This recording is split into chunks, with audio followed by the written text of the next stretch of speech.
Afternoon everyone. बेटा आज जो हम टॉपिक स्टार्ट करने वाले हैं वो है ज्योग्राफी का रिवीजन। जहां तक हमने पूरा किया है, हर बार सैटरडे को हम क्या लेके आएंगे, रिवीजन लेके आएंगे। एक वीक लेके आएंगे हिंदी का रिवीजन और दूसरे वीक लेके आएंगे इंग्लिश का रिवीजन, जितना भी जहां तक हमने किया है वहां तक। ठीक है, आज जो हम स्टार्ट कर रहे हैं वो बिल्कुल ज्योग्राफी के स्टार्टिंग से स्टार्ट कर रहे हैं कि जो हमारा बेसिकली भारत है, हम भारत इतिहास, भारत भूगोल की बात कर रहे हैं। तो सबसे पहले आ जाएगा कि भारत हमारे किस एरिया में स्थित है। तो फर्स्ट पॉइंट अगर हम ले रहे हैं तो इंडिया जो स्थित है वो हमारा नॉर्थ गोलार्ध में स्थित है, उत्तरी गोलार्ध में स्थित है। पहला क्वेश्चन है, उत्तरी गोलार्ध का मतलब है पूरी तरीके से उत्तर में है। फिर उसके बाद पूछ रहे हैं इसकी कि इसमें जो उत्तरी गोलार्ध में है उसमें अक्षांश और देशांतरों के बीच में कहां पर स्थित है। जब हम बात करते हैं अक्षांश की तो लैटिट्यूडनल लाइन होती है, इसका मतलब है नॉर्थ की बात कर रहे हैं, यहां से लेके यहां तक की बात कर रहे हैं, यानी इस हिस्से की सबसे नीचे वाला पॉइंट और सबसे ऊपर वाला पॉइंट। नॉर्थ की बात कर रहे हैं तो नॉर्थ में 8 डिग्री 4 से 37 डिग्री 6 सेकंड तक ये सिचुएटेड है। इसका मतलब क्या कह रहे हैं, ये 0 है तो ये कितना हो जाएगा 8 डिग्री 4, ये कितना हो जाएगा 37 डिग्री 6। कंसेप्ट क्लियर हुआ। उसके बाद कह रहे हैं ईस्ट से वेस्ट तक कहां पर है, तो ईस्ट का ये वाला हिस्सा हमारा, अगर हम बोल दें कि ये हो गया हमारी प्राइम मेरिडियन, तो इससे भारत का लोकेशन यहाँ पे ये ईस्ट हो गया, ये ईस्ट है क्योंकि सब ईस्ट में ही है, तो ये हो गया 68 डिग्री 7 और ये हो जाएगा यहाँ पर 97 डिग्री 25 सेकेंड। कंसेप्ट क्लियर हुआ। नेक्स्ट दूसरी बात करें कि संयुक्त रूप से भारत का अक्षांशीय और देशांतरीय विस्तार कितना है, डिफरेंस कितना है, तो ये विस्तार है 30 डिग्री का। उसके बाद कह रहे हैं भारत के अंदर कितने राज्य कितने केंद्र शासित प्रदेश हैं, तो ये वाला गलत लिखा हुआ है, यहाँ लिखना है 28 राज्य हैं और 8 स्टेट है। और 8 स्टेट के अंदर अभी यूटी 28 स्टेट एंड 8 क्या है, यूटी है। और 8 यूटी के अंदर एक यूटी अभी रिसेंटली जो बनी थी आपकी लद्दाख के अंदर, लद्दाख के अंदर प्रॉब्लम आ रही है और लद्दाख की मांगे हैं कुछ। लद्दाख यहाँ पे कह रहा है कि हमें स्टेटहुड का दर्जा दे दीजिए और हमें 6th शेड्यूल में डाल दीजिए। 6th शेड्यूल वो होता है जिसके अंदर असम, मणिपुर, मिजोरम और त्रिपुरा आते हैं, जिसके लिए मिजोरम नहीं है, मेघालय है ना, असम, मेघालय, मणिपुर और मिजोरम है। तो यहां पर क्या नहीं, फिर से कहीं पे कुछ गलत हो गया, AMTM है ना, तो ये हो गया असम, मेघालय, मिजोरम एंड त्रिपुरा। इनके लिए जो रूल्स एंड रेगुलेशन बनाते हैं वो बनाते हैं प्रेसिडेंट। तो यहां पर ये क्या कह रहे हैं, ये कह रहे हैं कि हमें 6th शेड्यूल में डाल दीजिए। Concept clear. नेक्स्ट हम बात क्या कर रहे हैं, भारत का क्षेत्रफल कितना है, 32,87,263 स्क्वायर किलोमीटर है। नेक्स्ट आ जाएगा सबसे उत्तरी और दक्षिणी पॉइंट क्या है। अब उत्तरी और दक्षिणी पॉइंट की बात क्या कर रहे हैं, उत्तरी और दक्षिणी पॉइंट में हम ये बात कर रहे हैं कि अगर हम इसे ले रहे हैं कि ये भारत की सीमा है, तो ये कह रहे हैं यहां पर क्या है, यहां पर क्या है, यहां पर सबसे इधर क्या है और सबसे इधर क्या है ना। तो यानी eastern most point, northern most point, southern most point and eastern most point. बेटा हम यहाँ पर वेस्टर्न मोस्ट पॉइंट, यहाँ पर हम सदर्न मोस्ट पॉइंट यहाँ ना करके अंडमान एंड निकोबार के नीचे यहाँ पर है हमारा सदर्न मोस्ट पॉइंट, जिसका नाम है इंदिरा पॉइंट, इसका नाम है इंदिरा कोल, इसका नाम है किबिथू और इसका नाम है गौर माता। अगर हम यहाँ बोलेंगे तो इसका नाम है दक्षिण का कन्याकुमारी है, केप कैमरिन या फिर कन्याकुमारी है। कंसेप्ट क्लियर हुआ। इंदिरा पॉइंट कहाँ पर स्थित है, ग्रेट निकोबार में, नीचे वाले में आ गया। उसके बाद है भारत की मुख्य भूमि की दक्षिणी नोक, इसकी बात कर रहे हैं, ये है केप कैमरिन या इसे बोलते हैं कन्याकुमारी। नेक्स्ट बात करेंगे पूर्व से पश्चिम तक की लंबाई कितनी है और यहाँ से यहाँ तक की कितनी है, 2933 किलोमीटर। ये कितनी है, ये है 3214 किलोमीटर। कंसेप्ट क्लियर हुआ। नेक्स्ट हम बात कर रहे हैं कि टोटल, अगर बात करते हैं कि टोटल लैंड की लंबाई, देखो यहां पर हमारा जो आ जाता है ना वो पानी आ जाता है, इस एरिया में क्या आ जाता है, पानी, पेनिनसुला है ना भारत, इसका मतलब ये हो गया ऊपर वाला हिस्सा जो है ये है लैंड वाला, ये क्या है हिस्सा, लैंड वाला। इसकी लंबाई कितनी है, इसकी लंबाई है 15,000 कितनी है 200, कितनी है 15,200। जबकि पानी की जो लंबाई है बेटा, ये वाली जो मैंने ब्लू वाला जो लाइन घेरा है यहाँ पर, ये जो है ये तो है 6100। उसके बाद आ जाएगी तुम्हारी यहाँ पर आइलैंड आ जाएंगे लक्षद्वीप और ये आ गए तुम्हारे अंडमान निकोबार। अगर इन सब की बाउंड्री को मिक्स कर लिया जाता है इसके साथ तो ये टोटल बन जाता है 7515.6 किलोमीटर। समझ में आया, 7516.6 किलोमीटर समझ में आ गया। अगर आप अब तुम्हें अगर पूरे भारत का निकालना है तो तुम्हें क्या करना पड़ेगा, 15,200 के अंदर 7,516.6 को ऐड कर लेना होगा। कंसेप्ट क्लियर हुआ तो पूरा निकल जाएगा। यहां तक कोई डाउट। उसके बाद पूछ रहे हैं कि क्षेत्रफल की दृष्टि से भारत कौन सा बड़ा देश है? 7वां है। 7वें में सबसे पहले कौन सा है? देखो यहां पर आ जाएगा रुक, यहां पर आ जाएगा रुक, CA बाई आ जाता है बेसिकली। रशिया आ जाएगा, कनाडा आ जाएगा, रू आ जाएगा, है ना, कनाडा आ जाएगा, के आ गया यहाँ पर, या सी ले लो, सी ले लो यहाँ पर, रुक यहाँ पर आ जाएगा CA, अमेरिका आ गया, ठीक है। उसके बाद है BAI, B for Brazil, A for Australia और I फॉर इंडिया। क्लियर है? इसकी ट्रिक क्या बता दी मैंने? रुक, CA बाई, क्या बन गया? ये ट्रिक बन गई। किसकी ट्रिक बन गई है? क्षेत्रफल की दृष्टि से स्थान की। सबसे पहले कौन सा है? रशिया, फिर क्या है? कनाडा, फिर है चाइना, फिर है अमेरिका, फिर है ब्राजील, उसके बाद है ऑस्ट्रेलिया और उसके बाद है इंडिया। उसके बाद क्या है आपका? इंडिया। कंसेप्ट क्लियर हुआ? नेक्स्ट हम बात करें भारत के लगभग बीच में से गुजरने वाली लाइन को क्या कहते हैं? बेटा भारत जो है वो अगर धरती पे देखेंगे तो बीच में इक्वेटर है, इक्वेटर के ऊपर है, इक्वेटर के ऊपर 23.5 पर, 23.5 डिग्री पर क्या आता है? वो आता है ट्रॉपिक ऑफ कैंसर, यानी कर्क रेखा। तो कर्क रेखा भारत के बीचों बीच से होकर गुजरती है। क्लियर हुआ? भारत का जो जगह है वो चतुष्कोणीय, चतुष्कोणीय क्या? जियोइड। क्यों है? क्योंकि यहां से यहां तक की लंबाई ज्यादा और यहां से यहां तक की लंबाई थोड़ी सी कम है, तो इसे चतुष्कोणीय बोलते हैं हम बेसिकली। कर्क रेखा भारत के कितने राज्यों से होकर गुजरती है? तो बेटा 7 राज्यों से होकर गुजरती है। कितने राज्यों से होकर गुजरती है? 7 राज्यों से होकर गुजरती है। कौन कौन से? सबसे कॉर्नर से स्टार्ट कर लेंगे, गुजरात, राजस्थान, मध्य प्रदेश, छत्तीसगढ़, झारखंड, वेस्ट बंगाल, त्रिपुरा और मिजोरम। भारत की स्थलीय सीमा पे कितने देश मिलते हैं? तो 7 मिलते हैं। कैसे मिलेंगे भाई? 7 मिलेंगे। देखो यहां से कर लो, फिर से भारत बना लो अपना। पहले क्या आ गया? पाकिस्तान। यहां पर POK वाले पे लगता है अफगानिस्तान। ये हम मानते हैं, वो माने पाकिस्तान माने ना माने, हम कह रहे हैं POK वाला हिस्सा हमारा, तो अफगानिस्तान हमसे कितना है? 106 किलोमीटर हमारा मिलता है। यहां पर क्या आ गया? नेपाल आ जाएगा, है ना, इस तरफ आ जाएगा नेपाल थोड़ा सा, है ना, नेपाल आ गया। ऊपर क्या आ जाएगा? चाइना आ जाएगा, यहां से यहां तक। उसके बाद क्या आ गया? यहां पर भूटान। क्या आ जाएगा? यहां पर भूटान। कितने हो गए? 1 2 3 4 5। नेक्स्ट क्या आ गया?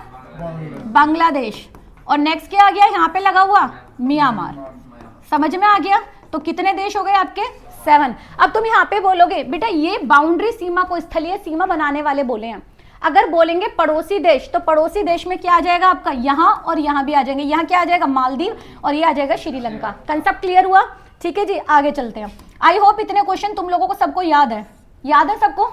आप लोगों को जो क्वेश्चन याद नहीं है कोशिश करो उसे याद करने की, ठीक है? आप लोगों को सबको याद है, बहुत अच्छी चीज है ना। ज्यादातर स्टूडेंट मेरे कह रहे हैं कि आप इसको रिवीजन ही मत कराओ, हमें तो याद है सारे के सारे। बट बेटा मैंने एक प्रोसेस ये निकाला है कि हम लोग पूरा टाइम आपको जो 5 दिन है वो हम पढ़ाएंगे, और 6th डे पर जितना आपको पढ़ाए, जो भी टॉपिक हम पढ़ा रहे हैं उसको हम रिवीजन कराएंगे, ठीक है? इस क्लास के अंदर जितना मैक्सिमम हो सकेगा। एक बार सैटरडे में इंग्लिश का और एक बार सैटरडे में हिंदी का, जिससे जो बच्चे नहीं भी आ रहे हैं छुट्टी पे उनका पूरा रिवीजन हो जाए। Concept clear? इतना समझ में आया? उसके बाद आ जाएगा अंतरराष्ट्रीय सीमा पर जो भी राज्य बनाते हैं। कौन कौन से राज्य बनाएंगे? देखो यहां पर आ जाएगा, सबसे पहले आ जाएगा, अगर मैं बात करती हूं तो हम पाकिस्तान से स्टार्ट करेंगे, इधर से लेकर उधर तक जाएंगे। तो पाकिस्तान में सबसे पहले है ये, तो इसके लिए आप ट्रिक लगा सकते हो, पराग जम्मू गया। क्या आ जाएगा? पराग जम्मू गया। समझ में आ गया? तो पंजाब आ जाएगा, राजस्थान आ जाएगा, क्या हो गया? पराग जम्मू गया। तो क्या हो जाएगा? पराग से पंजाब आ गया, है ना। अगर आप पूरा पराग से भी ले रहे हो तो पंजाब ले लो इसे। यहां पर आ जाएगा, रा से वैसे आ जाएगा, राजस्थान आ जाएगा, ठीक है। उसके बाद जम्मू कश्मीर आ जाएगा और गया से गुजरात आ जाएगा। नेक्स्ट आ जाएगा नेपाल से। नेपाल के अंदर अगर हम बात, नेपाल नहीं है, पहले हम करेंगे चाइना। क्या करेंगे हम? चाइना। और चाइना में हम क्या कर देंगे? चाइना में हम कर देंगे यहां पर सबसे पहले इसके अंदर क्या आ जाएगा? झूसा। क्या आ जाएगा? झूसा हो जाएगा। जम्मू कश्मीर, हिमाचल, उत्तराखंड, सिक्किम एंड देन अरुणाचल हो गया।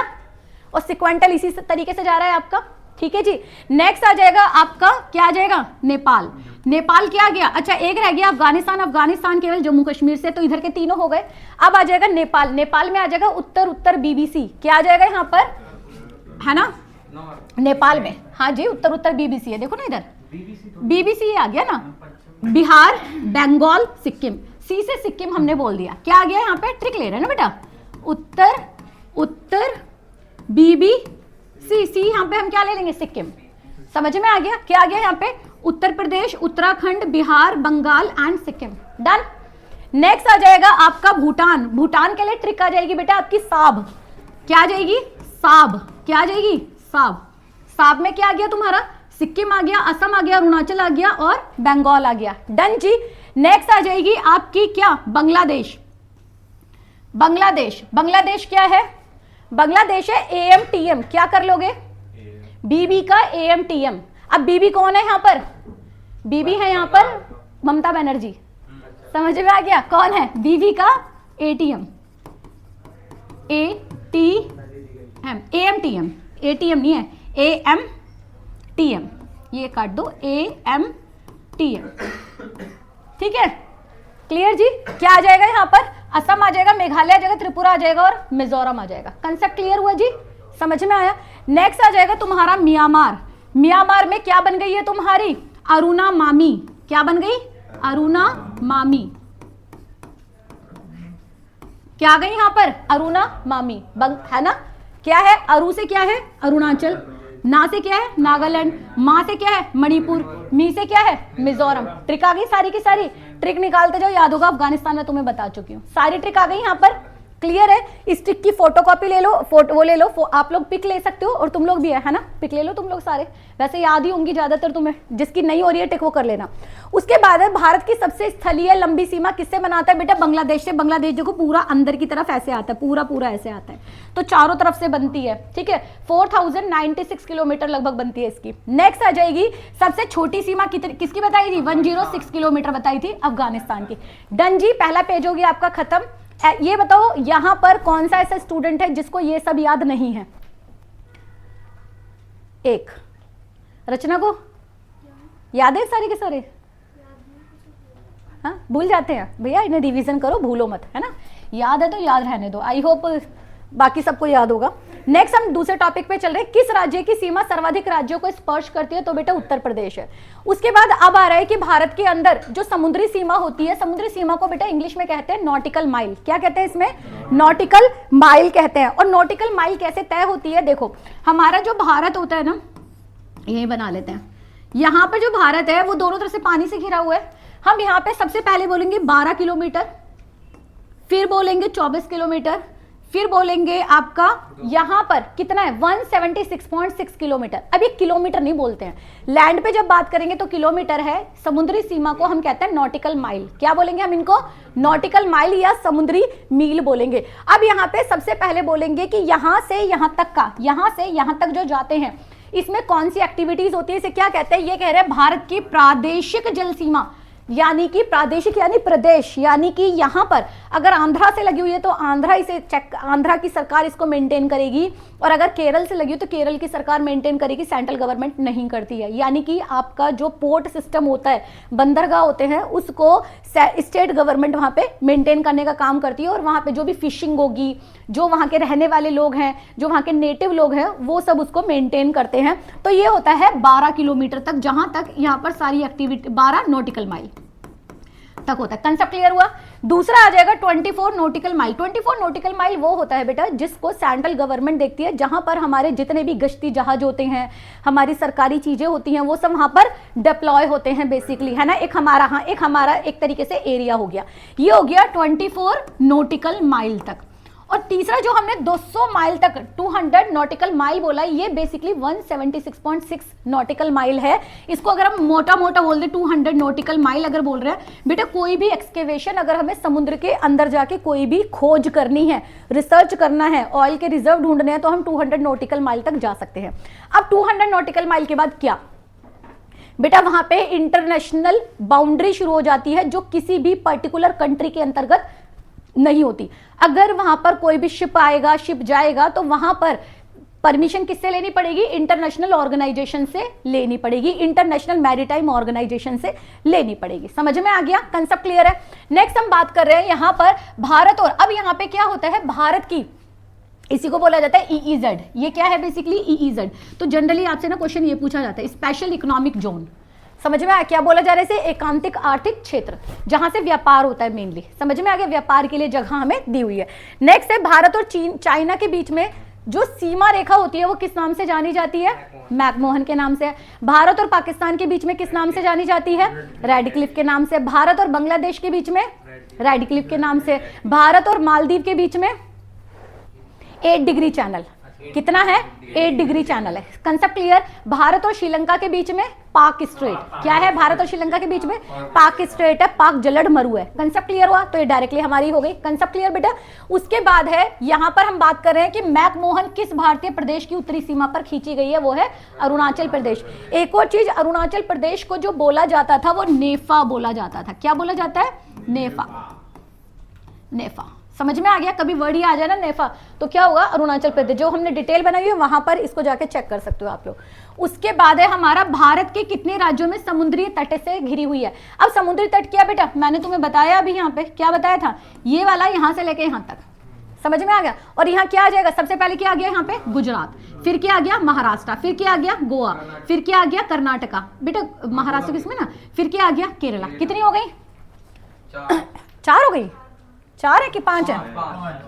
देखो यहां पर गुजरात हो गया, महाराष्ट्र हो गया, है ना, उसके बाद गोवा हो गया, देन कर्नाटका हो गया और केरल। बस एक वैसे अलग, ये तो वो है लाइन ऐसे वाली। तो गुजरात हो गया, गुजरात, महाराष्ट्र, गोवा, कर्नाटका और केरल। समझ में आ गया? इधर क्या आ जाएगी? Then Andhra, then Odisha and then West Bengal. कितनी हुई है? कितनी हो गई आपकी? Done ji, clear. एक टॉपिक यहाँ पे दिया हुआ है, इन्होंने बोला है कि एक समुद्री नॉटिकल माइल कितने किलोमीटर के बराबर होता है, तो 1.8। ये वाला क्वेश्चन कई बार निकल के आ जाता है बेटा, कई बार क्वेश्चन ना हमसे भी छूट जाता है, क्वेश्चन कई बार निकल जाता है। ये कह रहे हैं सबसे बड़ी तटीय सीमा, देखो स्थलीय सीमा हमने की थी बांग्लादेश की, सबसे जो अगर बोलेंगे तो सबसे बड़ा राज्य कौन सा है भारत के अंदर? राजस्थान है। सबसे ज्यादा बड़ी समुद्री तट किसकी है? गुजरात की, समझ में। और दूसरे स्थान पर है आंध्र प्रदेश। सबसे यहां पर छोटी अगर बोलेंगे तो कौन सी आ जाएगी? गोवा आ जाएगी।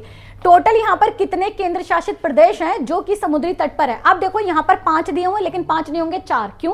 क्योंकि दमन, दीव और दादर नागर हवेली को मिलाकर 1 कर दिया गया। कंसेप्ट क्लियर हुआ? समझ में आया? यहां पर क्या कह रहे हैं, वर्तमान में कितने केंद्र शासित प्रदेश हैं? देखो पुदुचेरी हो गई तमिलनाडु के अंदर, आंध्रा के अंदर और केरल के अंदर। लक्षद्वीप हो गई आपकी इस साइड में, यहां आ गया लक्षद्वीप। अंडमान निकोबार हो गया आपका उस साइड में। उसके बाद ये जो अलग अलग है, 1, 2, 3, इन दोनों को मिलाकर दादर नागर हवेली और इसको आपका दमन दीव को मिलाकर 1 कर दिए, तो टोटल 4 हो गई है। अब कितनी है आपकी? टोटल 4 है। कंसेप्ट क्लियर हुआ? नेक्स्ट, बाकी की जो 4 हैं उनके नाम आप लोगों ने कमेंट बॉक्स में लिखने हैं। Concept clear?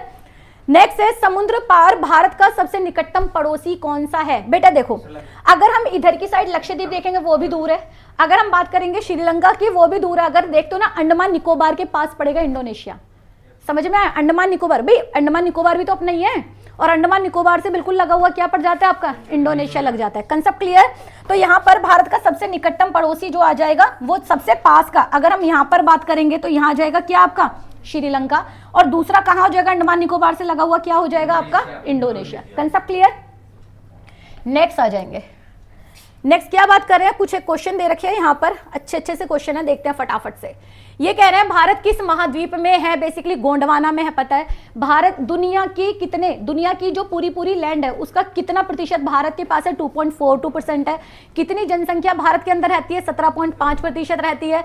भारत पाकिस्तान से क्षेत्रफल में कितना गुना बड़ा है? 4 गुना। इतना क्वेश्चन नहीं आता है। बांग्लादेश से कितना गुना बड़ा है? 23 गुना बड़ा है। ये भी क्वेश्चन नहीं आता है। भारत कौन सा स्थान है भूमध्य रेखा के सबसे पास में है? तो वो है क्या है आपकी? इंदिरा पॉइंट है। भारत का दक्षिणतम बिंदु हम कर चुके हैं ऑलरेडी, है ना। इंदिरा विषुवत रेखा से कितनी दूर है? 876 किलोमीटर है। उसके बाद है भारतीय उपमहाद्वीप में भारत और पाकिस्तान के अलावा कौन कौन से देश सम्मिलित हैं? तो कौन कौन से भैया? बांग्लादेश है, नेपाल और भूटान है महाद्वीप के अंदर। उसके बाद है संपूर्ण भारत अंडमान निकोबार का अक्षांशीय विस्तार, अंडमान निकोबार को लेकर कह रहे हैं। तो अंडमान निकोबार कहां से? लक्षद्वीप से लेकर और अंडमान निकोबार यानी यहां से लेकर यहां तक का दे दिया। बिल्कुल समझ में आया? हमने गायब कर दिया। क्लियर जी? इतना समझ में आया? नेक्स्ट आ जाएगा भारत का भौगोलिक स्वरूप, जिसके अंदर पर्वत, पठार, पहाड़ और पर्वतीय दर्रे आ जाएंगे। बेटा टोटल ये क्वेश्चन बड़ा इंपॉर्टेंट सा है, कितने भूभाग पर, भारत के कितने टोटल एरिया पर कौन है बेसिकली?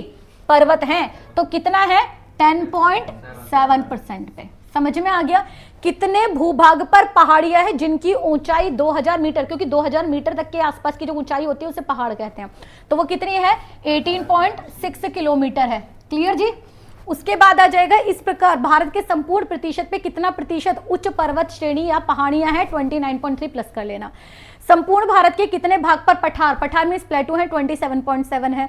कितने भूभाग पर मैदान है, 43%। और बेटा ये डेटा आ जाता है आपका, बिल्कुल आता है ये डेटा, अपने आप एज इट इज याद कर लेना। एटलीस्ट मैं तुमसे दो चीजें जरूर बोलूंगी कि पर्वत का और आपका मैदान का, ये क्या होते हैं, पिन पॉइंटेड क्वेश्चन होते हैं जो किसी को नहीं आते।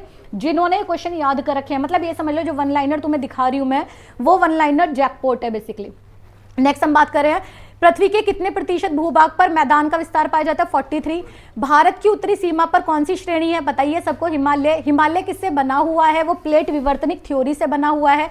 जहां हिमालय है, पहले कौन सा सागर था, वहां पे टिथिस सी था।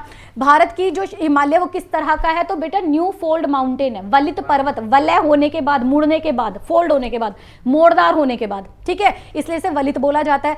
भारत का सर्वोच्च कौन सा है, K2 गॉडविन ऑस्टिन, जिसकी ऊंचाई है 8611। दुनिया की सबसे ऊंची कौन सी है, कितनी ऊंचाई है, 8848 किलोमीटर। कितनी है, 8848 किलोमीटर। बेटा ये आपको याद होने चाहिए सबको। नेक्स्ट आ जाएगा आपका K2 गॉडविन ऑस्टिन किस पर्वत श्रेणी में है, कराकोरम में। कराकोरम कौन सा, मैंने आपको ऑलरेडी रेंजेस करा कर रखे हैं, है ना, कलेजा पी करवा रखा है ना, तो कलेजा पी में क्या है, कराकोरम है, लद्दाख है, जस्कर है, पीर पंजाल है, फिर आ जाएगा आपका अरावली आ जाएगा, अरावली के बाद विंध्या आ जाएगा, विंध्या के बाद सतपुड़ा आ जाएगा, फिर आ जाएगी नीलगिरी। ये आपकी सारी रेंज आ गई, ठीक है जी, ये हमने ऑलरेडी कर रखी है। नेक्स्ट आ जाएगा, भारत की कौन सी पर्वत श्रेणी नवीनतम है, नवीनतम यानी नई बनी हुई है, कौन सी है, हिमालय। सबसे पुरानी कौन सी है, वो है अरावली। अरावली का या फिर इसका आपका अरावली का सबसे ऊंचा शिखर आपका क्या है, मैं हमसे हमेशा शिखर ही पूछती हूँ आपसे, गुरु शिखर है। गुरु शिखर कहाँ पर है, हाँ कौन सी जगह पे, माउंट आबू पे, वेरी गुड। उसके बाद है आपका पश्चिमी घाट, पूर्वी घाट और पश्चिमी घाट जहां पर मिलते हैं, कौन सी पहाड़ियां हैं, ये तो आपने सिक्वेंटल कर रखा है सारा का सारा, है ना, हमने पूरा ये याद कर रखा है, समझ रखा है, सारा का सारा रट्टे ही मार रखे हैं। भारत के सबसे दक्षिण में कार्डेमोम या इलायची की पहाड़ियां हैं, कहां पर है, केरल में है। पूर्वी घाट का सबसे ऊंचा कौन सा है, महेंद्रगिरी। अगर आप बात करेंगे छोटा नागपुर पठार की सबसे ऊंची कौन सी है, पारसनाथ। मालवा का पठार किस किस के बीच में, मध्य प्रदेश और छत्तीसगढ़ के। उत्तर भारत को दक्षिण भारत से अलग करने वाली, बताया था 2 हिस्सों में, हाँ जी बिल्कुल, विंध्याचल है। विंध्याचल का पठार किन राज्यों में फैला हुआ है, झारखंड में फैला हुआ है, उत्तर प्रदेश और छत्तीसगढ़ में है। मैकाल पठार कहां पर है, छत्तीसगढ़ के अंदर है। सतपुड़ा की पहाड़ी किस राज्य में है, मध्य प्रदेश में है, ये याद है ना, मध्य प्रदेश महाराष्ट्र से लगी हुई है। सतपुड़ा की पहाड़ी किस राज्य में स्थित है, मध्य प्रदेश में। सतपुड़ा की सबसे ऊंची चोटी कौन सी है, धूपगढ़ी है। पश्चिमी घाट के पर्वत कहां तक फैले हुए हैं, ताप्ती के मुहाने तक। ताप्ती क्या लैंडलॉक ही है, लूनी के साथ साथ, है ना, लूनी भी नहीं गिरती और ताप्ती भी नहीं गिरती है। उसके बाद है पश्चिमी घाट पर्वतीय श्रेणी में लगभग कितना लंबा, 1600, ये इतना नहीं पूछा जाता है। पश्चिमी घाट की ऊंचाई जो आपकी श्रेणी की ऊंचाई है वो लगभग 1200 मीटर है। जैसे आप देखते हो ना, हिमालय पे कितनी है, 8848, भारत के अंदर 8611, यहाँ पर जो पश्चिमी घाट की है वो कितनी ऊंचाई है, केवल 1200। सह्याद्री या पश्चिमी घाट श्रेणी की सबसे ऊंची चोटी कौन सी है, कालसुबाई है। डेक्कन का पठार किस राज्य में है, महाराष्ट्र के अंदर है, जिसे हम डेक्कन ट्रैप पढ़ के आए हैं। डेक्कन ट्रैप पढ़ा था ना, कहां पर है, महाराष्ट्र में। डेक्कन पठार के पूर्वी भाग किस नाम से जाना जाता है, विदर्भ के नाम से है। धारवाड़ का पठार किस राज्य में है, धारवाड़ इज ना कर्नाटका, और कर्नाटका के अंदर क्या है, कोलार है ना, किसकी है, सोने के खाने हैं बेसिकली। धारवाड़ के पठार में कौन सी पहाड़ी है, बाबा बुदान की पहाड़ी है और ब्रह्मगिरी की पहाड़ी है। नीलगिरी की पहाड़ी कहां पर है, तमिलनाडु में। नीलगिरी की या दक्षिण भारत की सबसे ऊंची चोटी कौन सी है, दो बेटा, कौन सी है, दो बेटा। पूरी दक्षिणी घाट की कौन सी आ जाएगी आपकी सबसे ऊंची, अनाईमुड्डी। अगर दोनों की आ जाएगी तो कौन सी आ जाएगी, अनाईमुड्डी। नेक्स्ट है पूर्वी घाट पश्चिमी घाट कहां पर मिलते हैं, नीलगिरी पर मिलते हैं। नीलगिरी का वो जगह जहां पर पूर्वी घाट पश्चिमी घाट मिलता है, नीलगिरी पे, याद रखना, नीलगिरी पे। अगर आपसे पूछा जाए पूर्वी और पश्चिमी घाट कहां मिलते हैं, तो मिलेंगे आप नीलगिरी पे। और क्वेश्चन आ जाएगा कि कौन सी ऐसी जगह है जहां पर पूर्वी घाट पश्चिमी घाट हो गया, और जहां पर पूर्वी घाट और पश्चिमी घाट मिलते हैं नीलगिरी की पहाड़ी पर। एक तो हो गया नीलगिरी और एक हो गया नीलगिरी की पहाड़ी पे कौन सी जगह है, तो उसका नाम है पाल घाट। समझ में आ गया। दक्षिणी भारत और पश्चिमी घाट दोनों की सबसे ऊंची चोटी कौन सी, अनाईमुद्दी है। अनाईमुद्दी किन किन, ये बेटा क्वेश्चन बहुत रिपीटेडली बड़ा फेवरेट सा हो गया सारा क्वेश्चन, तो इसको देख लेना कि अनाईमुद्दी जो है वो कौन सी 3 पहाड़ियों के बीच में है बेसिकली, दैट इज अ इलायची हो गई, अन्नामलाई हो गया और पालनी हो गया। समझ में आ गया, कहाँ आएगा ये, केरला तमिलनाडु के बीच में। क्लियर जी। उसके बाद आ गए दर्रे। दर्रे क्या होते हैं? पासेस। दर्रे क्या होते हैं? देखो मैंने ऊपर लिखा भी है, पास होते हैं। पास मीन्स होता है रास्ता। आपसे क्वेश्चन ये पूछा जाता है, दो तरह का क्वेश्चन आता है बस इसमें कि बेसिकली दर्रा जो है वो कौन से स्टेट में है, पहला क्वेश्चन ये आता है, सबसे इंपॉर्टेंट है। और अगर यहां पे क्वेश्चन आता है कि किस किस को जोड़ता है, तो बेटा 2-3 क्वेश्चन आएंगे। एक तो ये वाला क्वेश्चन आता है आपका, एक जम्मू और श्रीनगर को जोड़ने वाला क्वेश्चन आता है, एक आपका आता है नासिक मुंबई, मुंबई पुणे, बस ये क्वेश्चन आते हैं। तो इतना एटलीस्ट तुम्हें याद कर लेना, 4 ये याद कर लेना किस किस को जोड़ता है, यही क्वेश्चन आते हैं ज्यादातर, मैक्सिमम टाइम, ठीक है। कौन सा किसको जोड़ता है इसके अलावा मैंने अभी तक नहीं देखे। पहला आ जाता है बाड़ा लाचा, कहां पर है? हिमाचल में, जस्कर पे है, मंडी और लेह को जोड़ता है। जोजिला जम्मू कश्मीर में है, जस्कर रेंज के अंदर आता है, श्रीनगर और लेह को जोड़ता है। मोस्ट इंपॉर्टेंट क्वेश्चन बन जाता है। शिपकिला जो है वो हिमाचल में है, जस्कर के उस पर है, जस्कर पर है, जस्कर रेंज में है, शिमला को और तिब्बत को जोड़ता है। बनीहाल जम्मू कश्मीर पीर पंजाल रेंज पर है, जम्मू कश्मीर और जम्मू को और श्रीनगर को जोड़ता है। अब बेटा याद रखना, जम्मू और श्रीनगर कश्मीर की दोनों राजधानी है, समझ में आया? जम्मू और श्रीनगर दोनों क्या है? अब देखो कौन सी सर्दी में है, कौन सी गर्मी में है। श्रीनगर में ऐसा आ रहा है, समर में ऐसा आ रहा है, आ गया समझ में? बस ये याद हो गया, याद हो गया है ना। समर की राजधानी कौन सी है? ऐसे याद कर लो, समझ में आ गया। जो बची वो सर्दी की, गर्मी की, समर गर्मी, गर्मियों में कश्मीर की राजधानी है ना, राजधानी है कश्मीर की, हाँ जी, समझ में आ गया। आगे आ जाएंगे हम लोग, नाथुला जो है वो सिक्किम का है। बेटा नाथुला का क्वेश्चन यही आता है जनरली, सिक्किम में है और ये दार्जिलिंग को तिब्बत को जोड़ता है। पालघाट तमिलनाडु के अंदर है, कोयम्बटूर कोचीन को जोड़ता है। थालघाट महाराष्ट्र में है, नासिक मुंबई को जोड़ता है। भोरघाट महाराष्ट्र में है, मुंबई और पुणे को जोड़ता है। ऐसे ही याद रखना जरा, नासिक से मुंबई और मुंबई से पुणे, थालघाट और भोरघाट।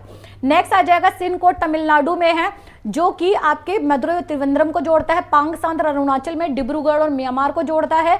डिब्रूगढ़ कहां पर? असम में। नेक्स्ट आ जाएगा अरुणाचल में, सॉरी अरुणाचल का लगा हुआ हिस्सा है। तुजू है मणिपुर में, इम्फाल और म्यांमार में।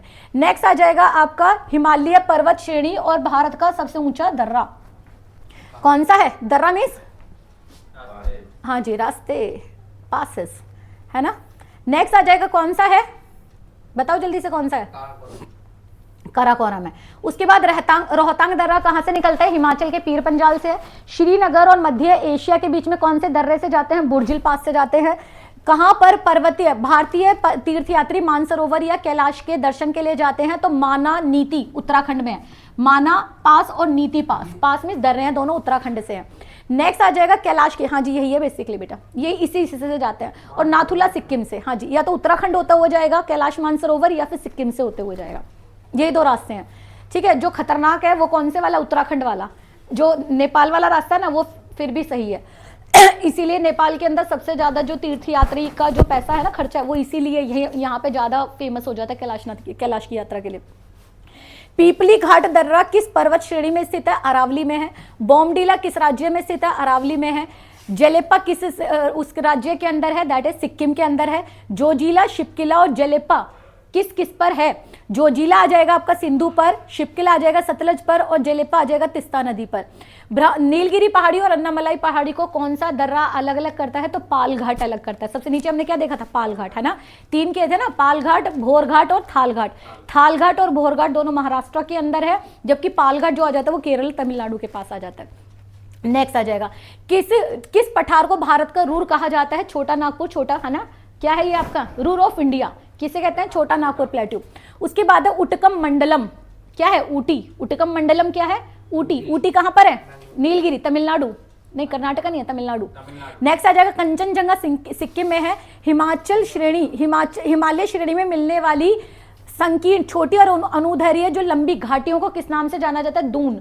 दून क्या होता है? जैसे कि देहरादून। उसके बाद आ गया सह्याद्री, किस नाम से जाना जाता है? पश्चिमी घाट के नाम से है। कोडई कनाल कहां पर है? पालनी की पहाड़ी तमिलनाडु पर है। भारत की सबसे ऊंची चोटी कंचनजंगा है। आंध्रा उड़ीसा के तट पर कौन सी पहाड़ी स्थित है? कौन सी है? आंध्रा और उस पे महेंद्रगिरी। महाराष्ट्र कर्नाटक में पश्चिम घाट को किस नाम से जाना जाता है? सह्याद्री के नाम से है। वही सेम आ रहा है वापस, है ना। गिरनार की पहाड़ियां गुजरात में है। गारो खासी जयंती पहाड़ियां कहां पर है? मेघालय में है। जवाहर सुरंग कहां पर है? बनिहाल पास पर है। खैबर दर्रा कहां पर है? पेशावर और भारत का जो अफगानिस्तान पाकिस्तान वाला हिस्सा मिला हुआ है ना, काबुल इज बेसिकली, अगर देखोगे तुम तो पेशावर है पाकिस्तान में और काबुल है अफगानिस्तान की कैपिटल है, इनके बीच में पड़ता है आपका खैबर दर्रा। और खैबर दर्रा से कौन आया था? खैबर दर्रा से कौन आया था?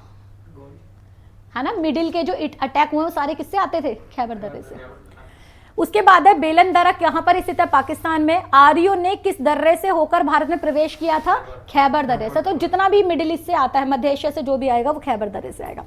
भारत का भौतिक स्वरूप देख रहे हैं यहाँ पर। ये कह रहे हैं नदियां हम ऑलरेडी कर चुके हैं। भारत के विशाल मैदान को क्या बोला जाता है? गंगा, यमुना, ब्रह्मपुत्र और सिंध हो गई, है ना। सिंध, गंगा, ब्रह्मपुत्र का है, जहां पर तीनों नदी, सिंध बेटे ऊपर से आती है ना, मानसरोवर से आती है, ठीक है, करी थी ना हमने क्लास में ऑलरेडी। उसके बाद है उत्तर का विशाल मैदान किस आकार का है? धनुषाकार आकार का है।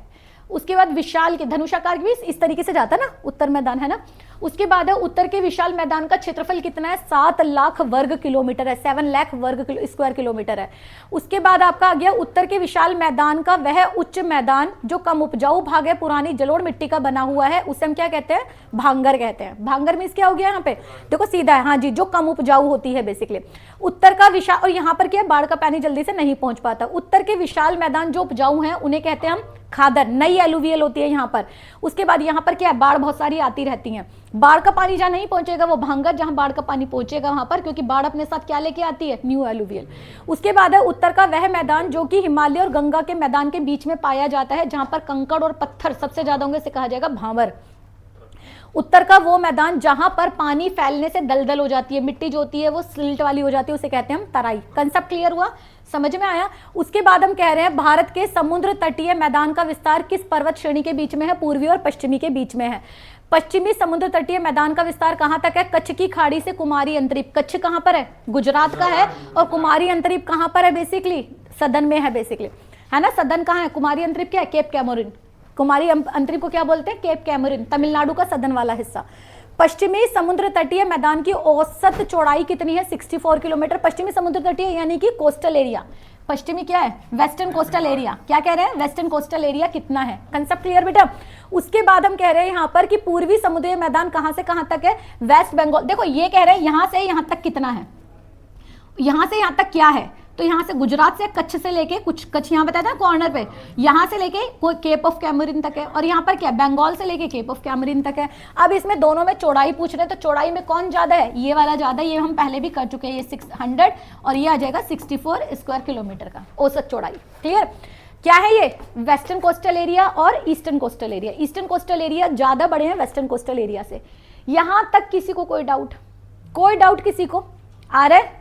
हाँ भाई शंकर, समझ में आ रहा है? अच्छा लग रहा है? ये बताओ अच्छा लग रहा है कि नहीं लग रहा है? बिकॉज यू डिनाइड कि मैम रिवीजन मत कराओ, आगे चैप्टर पढ़ा दो, है ना। यू डिनाइड की चैप्टर पढ़ा दो। तो बेटे इसका रिवीजन इसलिए जरूरी है क्योंकि तुम सब अगर याद कर लो ना तो it is far more better. ठीक है, नेक्स्ट आ जाते हैं। हाँ बिल्कुल सही बात है, कह रहे यूट्यूब की जरूरत नहीं है, नाम ऑलरेडी हम, हाँ ये शंकर भगवान हो तुम बैठे हुए। अभी शिवरात्रि गई है क्या चढ़ा तुम्हें? धतूरा वतूरा चढ़ा? नहीं चढ़ा? गए थे शिवरात्रि पे? क्या क्या चढ़ा तुम्हें शिवरात्रि पे? हाँ शंकर भगवान। चलो देखो मैं तुम्हें हमेशा रेस्पेक्ट देती हूँ, तुम्हारे नाम की वजह से ज्यादा मिलती तुम्हें रेस्पेक्ट। भारत का भौगोलिक स्वरूप बात कर रहे हैं। हाँ जी बिल्कुल होना चाहिए। If your name is there and name associate with the god, तुमने भगवान का नाम धारण किया हुआ और सीधा नाम धारण किया हुआ है, तो सीधी सी बात है तुम तो डिसरेस्पेक्ट कभी हो ही नहीं सकते। लेकिन टीचर, अध्यापक इज अध्यापक, डांटने का हक तो होता है अध्यापकों का। नेक्स्ट हम कर रहे हैं यहाँ पर भारत का भौगोलिक स्वरूप, समुद्र तट वाली बात कर रहे हैं। पूर्वी समुद्र तट क्या है भैया हमारा? कोरोमंडल। पूर्वी कौन सा है? ये इधर वाला, ये है ना। तो ये पूरा पूरा क्या कहलाता है? कोरोमंडल। कोरोमंडल में हमने ऑलरेडी नाम किए थे इसके। क्या किया था हमने?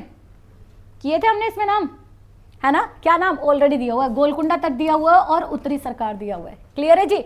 उसके बाद है, लेकिन ये गोलकुंडा यहाँ नहीं आएगा बेटा, यहाँ आएगा गोलकुंडा। तो ठीक है जी, हाँ गोलकुंडा इधर आएगा, उधर नहीं आएगा, ये वाला अलग क्वेश्चन है। ठीक है, इसमें करेंगे हम उत्तरी सरकार आ जाएगा आपका, नदन सरकार हमने किया था ना। ठीक है, और बताओ क्या किया था? कलिंगा। कलिंग किया था? किया था। इसमें सबसे पहले इधर क्या किया था हमने, मैंने बताया था इसमें तुम्हें क्या बताया था, पहले बताया था कलिंगा, और उसके बाद क्या बताया था, नदन सरकार, और नीचे वाला क्या बताया था, कोरोमंडल बताया था, और इधर वाले क्या बताए थे आपके, बताए थे ना, that is we have division this one, 3 division में किया था, तो 3 डिवीजन में पहला क्या आ जाएगा, कलिंगा, नेक्स्ट क्या बताया था, नदन सरकार, और नेक्स्ट किया था कोरोमंडल, और सारे को क्या बोला जाता है, कोरोमंडल। क्लियर। नेक्स्ट आ जाएगा आपका इस साइड वाला, गोवा से लेके कहां तक, यहां अगर हम पूरा बोलें रन ऑफ कच्छ से लेके केप कैमरे तक, इसे क्या बोला जाता है, मालाबार। क्या बोला जाता है, मालाबार। अब सबसे पहले आ जाएगा गुजरात वाला हिस्सा, गुजरात वाले हिस्से को क्या बोलते हैं, गुजरात से गोवा तक का बोला है इन्होंने कोंकण, लेकिन गुजरात वाले हिस्से को क्या बोलते हैं, कैम्बे, है ना। उसके बाद क्या आ जाएगा तुम्हारा, कोंकण आ जाएगा, कोंकण के बाद क्या आ जाएगा आपका, क्या आ जाएगा यहाँ पर, हाँ जी कौन सा है, नहीं नीचे वाला जो आ जाएगा मालाबार तट, क्या आ जाएगा, मालाबार। नेक्स्ट आ जाएगा 3 अर्धचंद्राकार समुद्र तट भारत में कहाँ मिलते हैं, कौन से भैया, देखो यहाँ पर ये क्या है, अरेबियन सी, इधर क्या है, बे ऑफ बंगाल, नीचे क्या है, इंडियन ओशियन। तो ये तीनों अर्धचंद्राकार, ये है ना, ऐसे है ना भारत, तो ये तीनों कहाँ मिलते हैं, कन्याकुमारी। अब है, कल पूछा था तुमने कि लगून क्या होते हैं, देखो डेफिनेशन कितनी अच्छी है, मैंने तो तुम्हें बता दिए थे। समुद्र तट का जल जब निकट के जल स्थल में अंदर चला जाता है तो उसके चारों ओर बालू इकट्ठी हो जाएगी, एक ब्लॉक बन जाएगा, जिसकी वजह से वहां पे लिविंग बींग्स आकर, जैसे मछलियां होती हैं, छोटे छोटे कीड़े मकोड़े होते हैं और रहने रहते हैं, और क्योंकि ये समुद्र से अलग पानी भर गया है ना, मीन्स हमारा ये हिस्सा है, यहाँ पर पानी आके बहा तो इससे डिपॉजिट्स हो जाएंगे और ये अलग हो जाएगा पूरा पूरा हिस्सा, इसे कहा जाएगा लगून। क्या कहा जाएगा इन्हें, लगून्स। लगून अगर केरला में बना दिए मैंने यहाँ पर, तो इन्हें क्या बोला जाएगा, बताया था तुम्हें, क्या ये, कयाल, क्या है ये, कयाल्स। समझ में आया। उसके बाद आ जाएगा तुम्हारा नेक्स्ट टॉपिक, समझ में आ रहा है भाई, clear. Next Saturday same class लेनी है, एवरी सैटरडे 3:30 to 4:30 आपकी रिवीजन क्लास चलेगी, क्लियर है। एज अ सेम मैं बाकी टीचर्स को भी बोल दूंगी, आज तो नहीं बट नेक्स्ट टाइम से हर सैटरडे वो लोग क्या लेंगे, क्लासेस लेंगे। और तुम्हारा जो सैटरडे होता है, क्योंकि मैथ का टेस्ट भी होता है ना, मैथ का टेस्ट होना है प्रॉपर एक। मालाबार तट पर छोटे छोटे लगून पाए जाते हैं, जिन्हें क्या कहा जाता है, कयाल कहा जाता है। पूर्वी तट पे जो लगून होते हैं वो पुलिकट और चिल्का लेक होती है। यहाँ पर पुलिकट लेक कहाँ पर है, आंध्रा और तमिलनाडु के बीच में, और चिल्का है उड़ीसा। कहाँ है चिल्का, उड़ीसा में, सबसे खारे पानी की है ना, हाँ जी। उसके बाद है भारत के पूर्वी तट पर प्रमुख लगून कौन कौन से बता दिया था। पुलिकट देखो आंध्रा और तमिलनाडु में है, कोलेरू आंध्र प्रदेश में है, जबकि चिल्का उड़ीसा में है। डन जी, यहाँ तक कोई डाउट।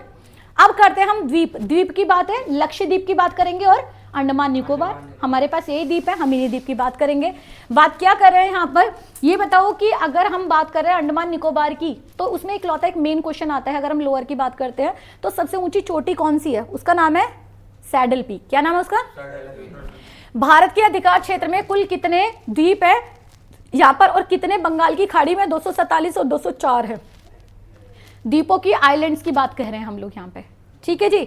आगे आ जाएंगे, यहाँ पर भारत के अधिकार क्षेत्र में आने वाले द्वीपों को कितने समूह में बांटा जाता है, 2 समूह में बांटा जाता है, अंडमान एंड निकोबार और लक्षद्वीप समूह, क्लियर जी। उसके बाद है यहाँ पर अंडमान निकोबार में किस समुद्र में स्थित है, बंगाल की खाड़ी में है, और इसमें छोटे बड़े द्वीप जो है बेटा ये चेंज हो गए हैं थोड़े से, इसमें डेटा चेंज है। नेक्स्ट आ जाएगा अंडमान एंड निकोबार में कुल कितने बड़े द्वीप हैं, ये इट्स 20 और 19, ये भी डेटा चेंज है क्योंकि इसमें अब 36 बताए जाते हैं।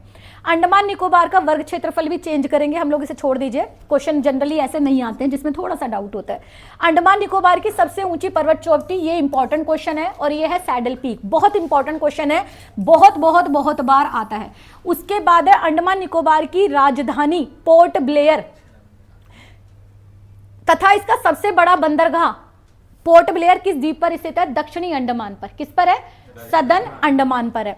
अंडमान निकोबार के द्वीप वास्तव में क्या है, डूबे समुद्र में डूबे हुए पर्वत के शिखर। बताया था ना कि आइलैंड कैसे बनते हैं, आइलैंड एक होते हैं फ्लोटिंग और एक होते हैं वहां पे स्टैंडिंग, जो क्या हो जाता है, शिखर के ऊपर मिट्टी जम जाती है, सॉलिडिफिकेशन हो जाती है, या पर्वत जो ऊपर निकल जाते हैं तो उस पर आइलैंड बन जाते हैं, उसे आइलैंड कहते हैं। उसके बाद है अंडमान एंड निकोबार के, अच्छा ये रियलिटी बताऊं, ये जो टॉपिक यहाँ पे लिखे हुए हैं ना, this is the best book from where I came to know many of the thing, क्योंकि ये ना टीचर्स आपको बताते हैं ना आपको जनरली बुक में पता चलता है कि आपके आइलैंड जनरली कैसे फॉल होते हैं, क्योंकि आपके जो फॉर्म होते हैं, आइलैंड जो फॉर्म हो रहे हैं वो ये बताया जाता है कि भैया कोरल से बन रहे हैं, तो कोरल आइलैंड के बारे में डिटेल बता देते हैं। बाकी के बारे में ये बताया नहीं जाता कि आइलैंड, या तो आप खुद सर्च करो, और पढ़ने वाले बच्चे जो होते हैं अगर वो बेचारे लोअर की एग्जाम की तैयारी करा रहे हैं तो बिल्कुल ही नहीं सर्च करेंगे, लेकिन अपर एग्जाम की तैयारी करते हैं तो बिल्कुल कुछ ही लोग होते हैं, 10 लाख बच्चों में से बहुत रेयर बच्चे ऐसे होते हैं जो अपने आप चीज़ों को फाइंड आउट कर ले। और उसका रीज़न है, कोचिंग सेंटर में हम भी इंक्लूड हैं जिसके अंदर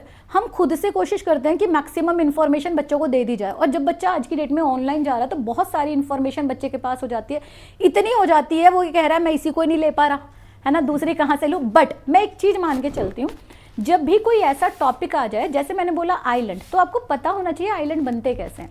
जब आपने पढ़ा सपोज करो झीलें, तो आपको पता होना चाहिए झीलें बनी कैसे, झीलें हैं क्या। मैंने बोला आपको स्ट्रीम, बहुत सारे बच्चों को स्ट्रीम नहीं पता है, फिजॉर्ड नहीं पता है, बेसिकली कयाल्स नहीं पता होता उन्हें। जैसे लगून है, लगून पढ़ लिया आपने, लेकिन आप ये नहीं पूछोगे कि लगून होता क्या है।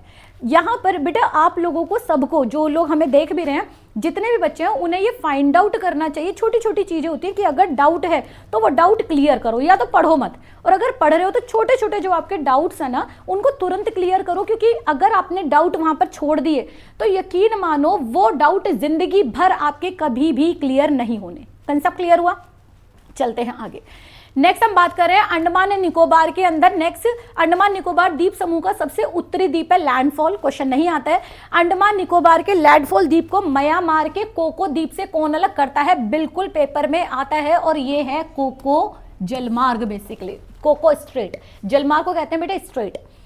लक्षद्वीप किस सागर में स्थित है? अरब सागर में। किससे बना हुआ है? इंपॉर्टेंट क्वेश्चन है, ये आएगा इंपॉर्टेंट क्वेश्चन। किससे बना हुआ है?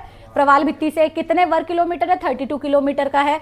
लक्षद्वीप में द्वीपों की संख्या कितनी है? 36। मैंने बताया था ना, ऊपर क्या लिखा होता है? 20 और 19 बताया हुआ था ना। तो यहाँ पर क्या है टोटल, क्योंकि वो बता दिया अरेबियन सी में कितना है, तो यहाँ पर आ जाएगा 36। लक्षद्वीप का सबसे बड़ा द्वीप कौन सा है? ऑर्ड्रेट है। लक्षद्वीप का वह द्वीप जहां पर मानव निवास नहीं करते हैं और एक पक्षी अभ्यारण्य है, उसको बोला जाता है पिटली द्वीप। इतना आपका नहीं आता है। जो नेक्स्ट आपकी टेबल बनी हुई है भैया, यहाँ से क्वेश्चन आएगा बिल्कुल। ये मैं ऑलरेडी अभी तुम्हें कराया था। 8 डिग्री, 9 डिग्री, 10 डिग्री चैनल, उसके बाद आ गया तुम्हारा मन्नार की खाड़ी और पैक चैनल। समझ में आ गया क्या कह रहे हैं ये? 8 डिग्री चैनल किस किस के बीच में है? यहाँ पर ले लो भैया भारत, यहाँ ले लो आपका लक्षद्वीप, थोड़ा बड़ा बना रही हूँ इसलिए जिससे दिख जाए। नेक्स्ट आ जाएगा मिनिकॉय, और मिनिकॉय के नीचे आ जाएगा मालदीव। तो मिनिकॉय सबसे लास्ट वाला द्वीप है, तो मिनिकॉय को किससे अलग करना है? मालदीव से।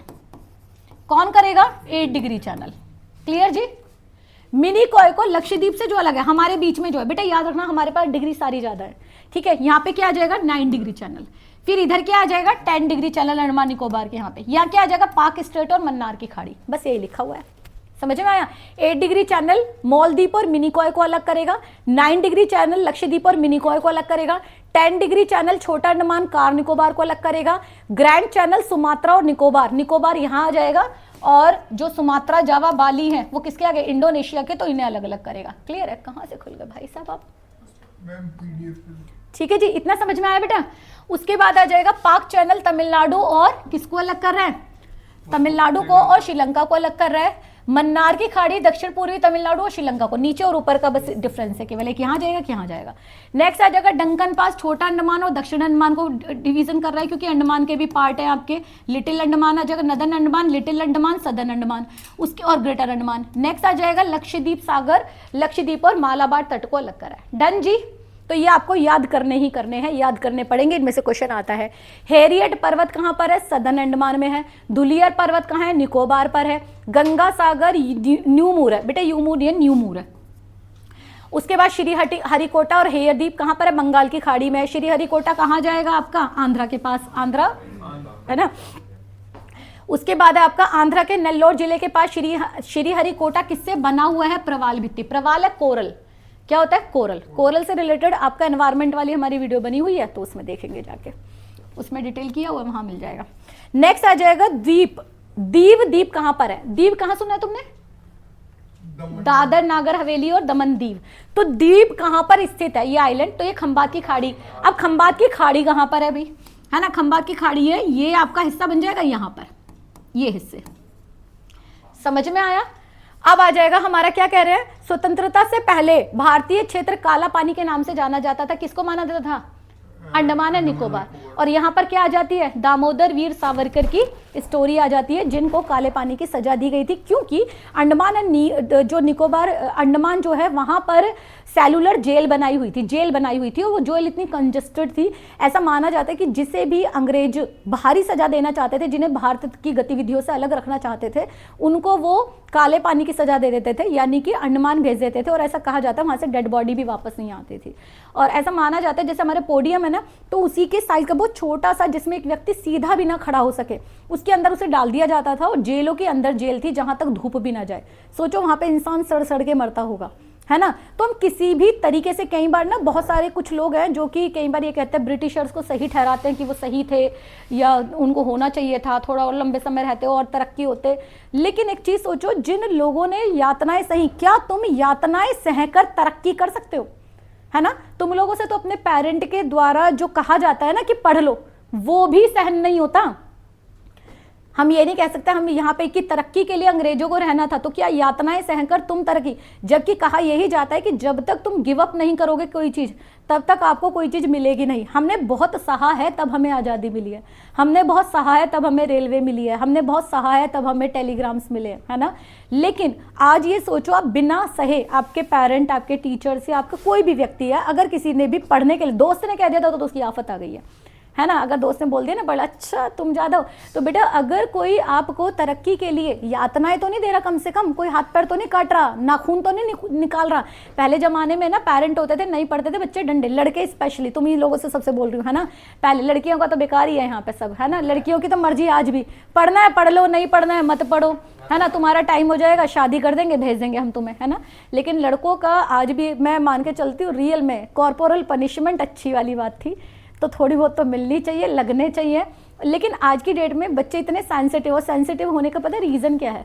उसका रीज़न है कि हमारी जो फैमिली है वो छोटी होती चली जा रही है, हमारी ज़रूरतें बहुत सारी बढ़ जाती है, और उन ज़रूरतों में हम अपने आप को खो जाते हैं, है ना। क्योंकि दूसरे के हाथ में हम पढ़ रहे हैं और हमें दूसरे का लग रहा है, दूसरे के हाथ में तो ना फ़ोन है अच्छे वाला, दूसरे के पास तो गाड़ियाँ हैं, है ना। हमें लगता है कि हमारे पास भी अभी हो जाए, भैया पेपर निकाल लो सब हो जाएंगे, ठीक है, क्लियर। और मैं हमेशा कहती हूँ, ना तुम और ना मैं इतनी अच्छी किस्मत लिखा के नहीं लेके आए, वरना सीधी सी बात है, अंबानी, आहूजा, अडानी कहीं तो जन्म होता। सीधी सी बात, तो मेहनत करो, जैसे हम कर रहे हैं वैसे तुम लोग मेहनत कर लो, ठीक है। चलो आगे कर लेते हैं। क्या बात कर रहे हैं यहाँ तक? ये बात कर रहे हैं कि स्वतंत्रता से पहले काला पानी किसको माना जाता था? अंडमान एंड निकोबार। न्यू मोर द्वीप कहाँ पर है? अभी हमने नाम भी लिया था, भारत और बांग्लादेश के बीच में है। भारत व श्रीलंका के बीच में कौन सा स्थित है? रामेश्वर द्वीप, जिसे आप कहते हो ना राम सेतु, वही है। उसके बाद आ गया भारत की मुख्य भूमि को रामेश्वर द्वीप से कौन अलग करता है? पंबन चैनल। कौन अलग करता है? पंबन चैनल अलग करता है।